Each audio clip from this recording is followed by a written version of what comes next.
Hello and welcome to this short video about sociological research methods.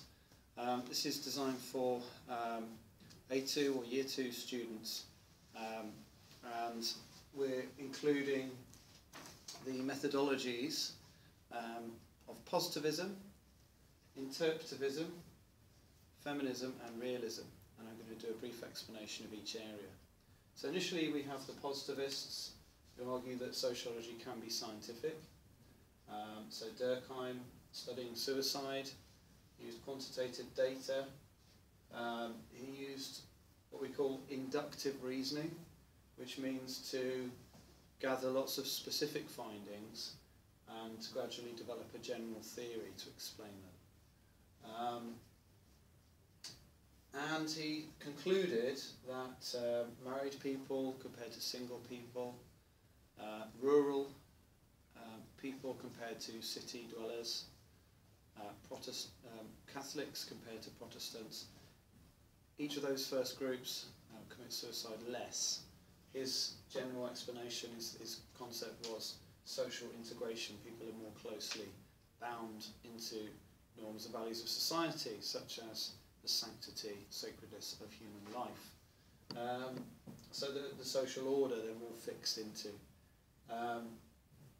So this is using quantitative data, seems more scientific, following the methodology of the natural sciences by gathering data that's high in reliability, that is standardised. In other words, if you do a questionnaire, you can ask the same questions in the same order, so the data can be more easily compared to see the general patterns, to discover cause and effect relationships between variables, such as the relationship between crime and poverty, where people who are poor commit crime because they are forced to through material deprivation, for example, and essentially, ultimately, to develop laws about human social behaviour, where you can establish what social forces are driving human behaviour, such as the force or the pressure of social integration, where a married man would stay with his wife rather than commit a selfish act of suicide because of his duty to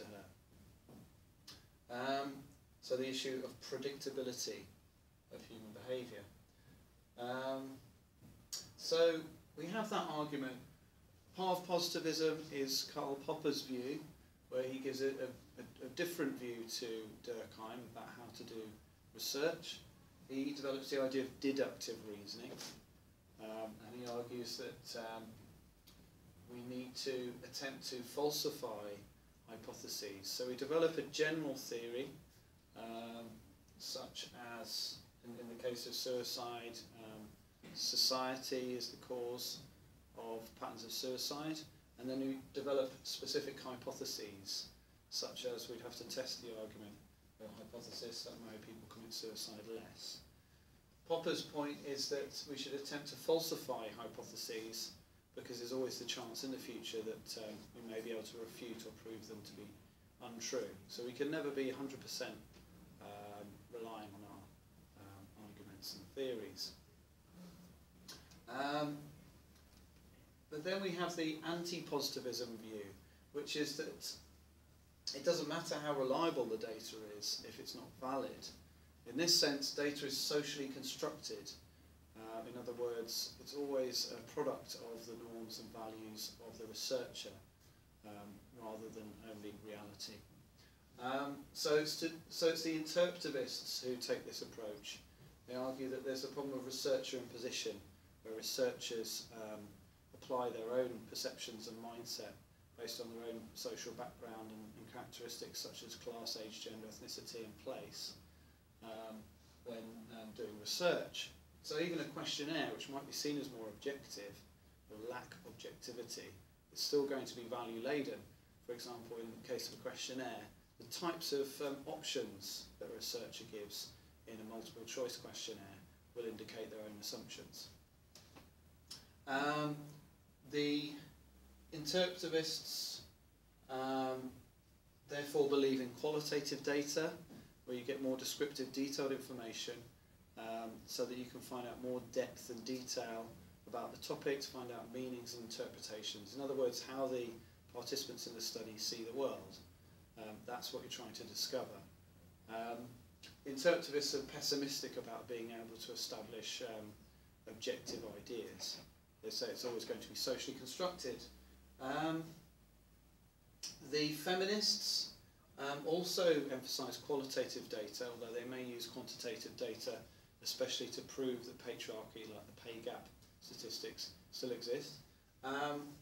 Feminists argue research is mainstream, so they're part of a critical theory approach, which is joined by Marxism, postmodernists. The feminists argue that we should be critical of research because it takes a male position, trying to divide the subject and object. In other words, the researcher is seen as someone who's objective, and the research subject, must be studied using various techniques instead of gathering information from their point of view. The feminists argue we should ground research in a critical feminist approach, so that instead of just trying to study society, we should actually try to change it and challenge patriarchy and other sources of oppression. They want to utilise the lived experience based on womanhood and everyday life for those from deprived or disadvantaged backgrounds, like women, ethnic minorities, the working class. So feminists say that women have got a way of knowing about the world which is different from men, which gives them privileged insight into inequality. And they want to collaborate with their participants rather than seeing the research subject as a separate other. Try and work with them so that you can build empathy, a rapport, a better sense of understanding from their point of view. Then that leads us to the realist approach. We have the concept of researcher in position we've discussed already. The realists argue that it is possible to use both types of data, quantitative data and qualitative data, in a mixed methods approach. There are several ways around the problem of researcher in position and social construction. Firstly, reflexivity, a self-conscious awareness on the part of the researcher about their background, their values, and how these might influence the research process and the data they collect. Trying to be mindful or aware of that by, for example, carrying out a reflective journal when you're doing research. Being open about your values with research subject. This is exemplified in a study by Anne Oakley, who had problematic experience of bonding with her child. She did a study into the social construction of motherhood. She was very open about her experiences as a first-time mother with her subjects. And she argues that she probably changed their views, but probably empowered them, which she thought was important as a feminist, but also got more authentic, valid data, whereas women who weren't given the sense that their researcher had certain experiences might not have been as open and honest. There's also the concept of respondent validation, where you go back to the research subjects to check your findings. We've also got the concept then of realist view of science, which is that whereas we said that research can be scientific from a positivist approach, the interpretivists are against that view. They say it can't be scientific. The realists say they've got a different view of science itself. So they say that in the natural sciences, we still have an approach where we're trying to make predictions about phenomena that can't be directly observed. So, for example, meteorology, seismology, meteorites that can't be directly observed, they're out there in space somewhere, trying to make predictions about when they might hit the Earth based on probability rather than absolute precise predictability. Seismology, earthquakes, when those might happen, can't be precisely predicted, but we nonetheless make predictions. In a similar way, in society, we have an open system, not a closed system. So in a laboratory experiment, we have a closed system where all the variables can be controlled, and we can measure each one. But society is an open system, and you can't control all the variables. But this can still be seen as a scientific approach to study society, because in the natural sciences, again, it's an open system. We can't control and directly observe all the phenomena and variables that create the processes that take place.